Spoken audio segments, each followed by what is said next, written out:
ఈరోజు సండే రేపు బండికి వచ్చి ప్యాకింగ్ మార్నింగ్ నుంచి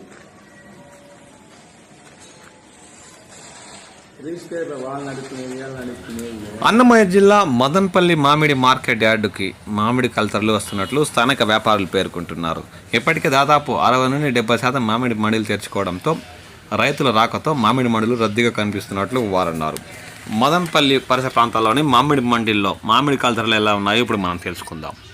బెంగళూరు తోతాపురి రకము మంచి రంగు కలర్ ఉండే కాయలు ఇతర రాష్ట్రాల ఎగుమతి కోసం 10 రూపాయల నుండి ప్రారంభించి బరువు కలర్ ఉండే కాయలు 12, 13, 15 రూపాయల వరకు కొనుగోలు చేస్తున్నట్లు స్థానిక వ్యాపారులు పేర్కొన్నారు. ఇక బేనేషా రకంలో కొన్ని మచ్చలు మంగులు ఉండే కాయలు అయితే టన్ను 15,000 లోపే కొనుగోలు చేస్తున్నారని, ఇక మంచి రంగు బరువు ఉండే కాయలు 20,000 నుండి ధర ప్రారంభమయ్యి 26, 27,000 వరకు కొనుగోలు చేస్తున్నట్లు స్థానిక వ్యాపారులు పేర్కొన్నారు.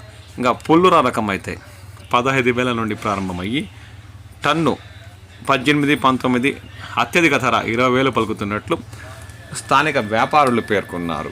ఇంకా మల్లిక రకానికి వస్తే మల్లిక మంచి కలరు బరువు ఉండే పక్వానికి వచ్చిన కాయలు ఇతర రాష్ట్రాల వ్యాపారస్తులు 25,000 నుండి అత్యధిక ధర టన్ను 30,000 వరకు కొనుగోలు చేస్తున్నట్లు మదనపల్లి మామిడి మార్కెట్ యార్డు నిర్వాహకులు పేర్కొంటున్నారు. ఇక నాటుకాయలు 6 రూపాయల నుండి కిలో ప్రారంభమయ్యి అత్యధిక ధర కేజీ 8 రూపాయలు అంటే టన్ను 8,000 వరకు కొనుగోలు చేస్తున్నట్లు వారు పేర్కొన్నారు.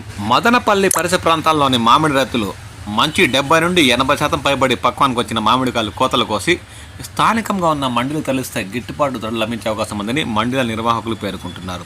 ఇతర రాష్ట్రాల వ్యాపారస్తులు మంచి పక్వానికి వచ్చిన కాయలను కొనుగోలు చేస్తున్నారని, మిగతావన్నీ 15,000, 10,000 లోపే కొనుగోలు చేస్తుండడంతో రైతులకు గిట్టుబాటు అయ్యే అవకాశాలు చాలా తక్కువగా ఉంటాయని వారు అంటున్నారు. కాబట్టి రైతులు ఈ విషయాన్ని గమనించి 70% పైబడి పక్వానికి వచ్చిన బేనిషా కానీ తోతాపూరి కానీ కోతలు కోసి మదనపల్లి పరిసర ప్రాంతాలని మామిడి మార్కెట్ యార్డుకి తరలిస్తే గిట్టుబాటు ధరలు లభించే అవకాశం ఉందని వారు పేర్కొంటున్నారు. ఈ విషయాన్ని మామిడి రైతులు గమనించాలని వారు కోరుతున్నారు.